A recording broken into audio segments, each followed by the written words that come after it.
आज हम स्टडी करेंगे प्रोकैरियोटिक सेल। जैसा कि सब आप जानते हैं कि प्रोकैरियोटिक सेल मतलब प्रिमिटिव सेल होती है। पुराने समय में जो सेल्स होती थी जो एक सिंपल स्ट्रक्चर की होती थी, उनमें ज़्यादा कुछ नहीं होता था, केवल एक सिंपल सेल होती थी और उनमें अपना डीएनए कंटेंट होता था। तो इन ऐसी सेल्स को हम प्रोटोसेल्स बोला गया। प्रोटोसेल्स में लगातार डिवीजन होता रहा और उनके अंदर जो न्यूट्रिशन था वो हेट्रोट्रोपिक न्यूट्रिशन था।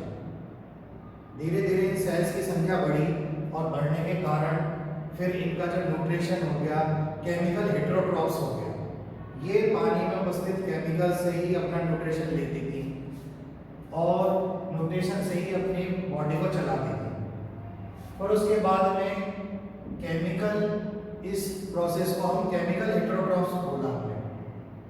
उसके बाद इन सेलों ने अपना डेवलपमेंट करा, इनके अंदर क्लोरोफिल जनरेट होने शुरू हो गया। कोई सेल्स के साथ इनका कॉम्बिनेशन बन गया क्लोरोफिल की, तो फिर ये क्लोरोफिल की मदद से अपनी एनर्जी को बनाने लगी।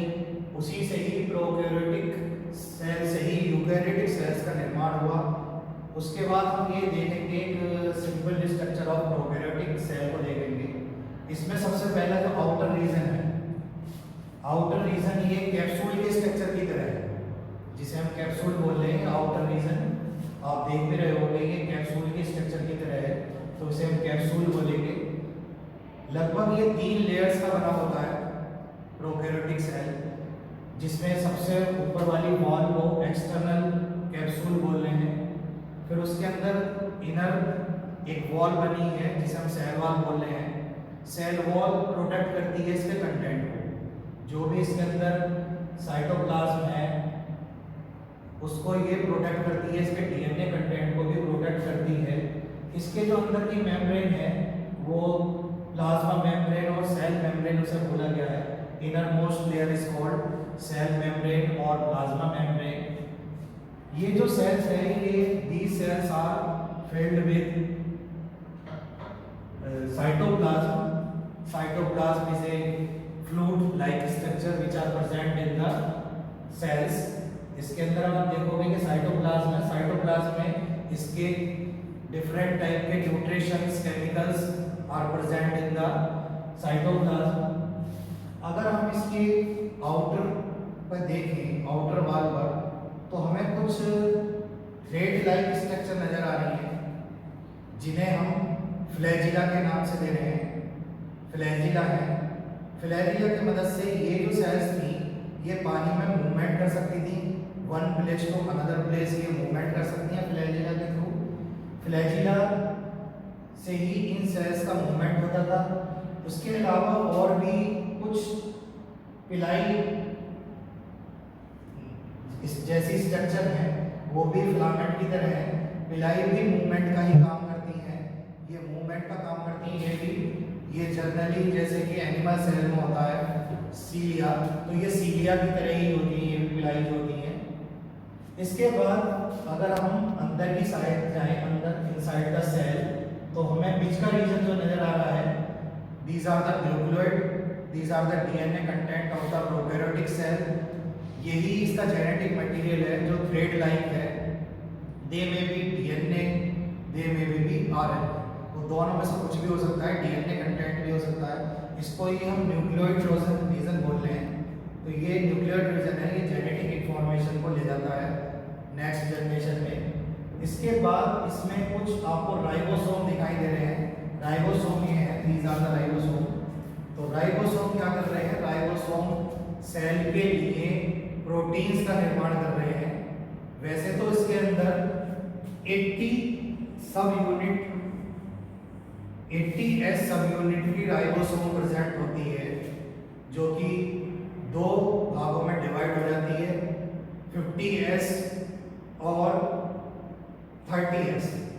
तो राइबोसोम यानी कि इसके अंदर राइबोसोम प्रेजेंट है जो कि इन्हें डीएनए प्रोटीन बनाने के लिए काम में आ रहा है। अमीनो एसिड्स इसके अंदर होते हैं, इसके अंदर अमीनो एसिड्स भी हैं, उसकी मदद से ये प्रोटीन का निर्माण कर लेती है। तो अभी तक हमने राइबोसोम देखा, न्यूक्लियस रीजन देखा, साइटोप्लाज्म देखा।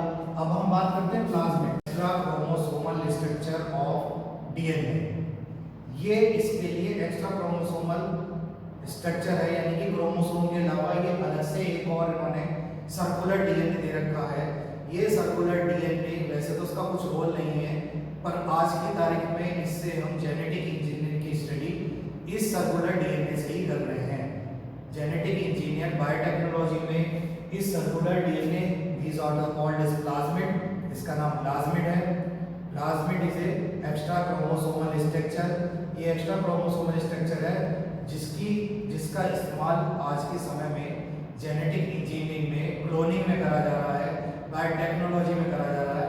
इसके दीज आर द वेक्टर के रूप में हम इसे इस्तेमाल कर रहे हैं। तो ये प्लाज्मिड भी इस प्रोकैरियोटिक सेल में प्रेजेंट होता है और ये एक बैक्टीरिया की स्ट्रक्चर है, बैक्टीरिया की सेल है। इसके साथ साथ कुछ इंक्लूजन बॉडी होती है। इंक्लूजन बॉडी में कुछ एंजाइम और केमिकल्स प्रेजेंट होते हैं जो कि इस सेल के लिए मदद करते हैं। तो इस तरह से आप इस स्ट्रक्चर को देख रहे होंगे। मैं फिर दोबारा से इनके नाम को बताता हूँ। सबसे पहले ब्रेन क्या है, जो सेल को मूवमेंट कराने में मदद करती है। उसी तरह से पिलाई स्ट्रक्चर है जो सेल को मूवमेंट में लाने के लिए मदद करती है। Plasmid extra chromosomal structure of DNA है। सेल मेम्ब्रेन इनर मेम्ब्रेन है। सेल वॉल प्रोटेक्शन करती है प्रोकैरियोटिक सेल को। कैप्सूल इसकी आउटर मोस्ट सेल है, कैप्सूल की स्ट्रक्चर में है। साइटोप्लाज्म या लिक्विड जो है जो इसके अंदर भरा हुआ है उसे साइटोप्लाज्म बोलते हैं। मिडिल रीजन जो है ये न्यूक्लियोइड है, ये डीएनए कंटेंट है। DNA is a genetic material. Ribosome जो कि प्रोटीन सिंथेसिस में मदद करता है। इसके बाद में इंक्लूजन बॉडी है जिसके अंदर एंजाइम वगैरह है। तो this is the structure of prokaryotic cell. इसी से मॉडिफाइड होकर यूकैरियोटिक सेल का निर्माण हुआ है, जिसकी स्टडी हम बाद में करेंगे, नेक्स्ट उसमें करेंगे।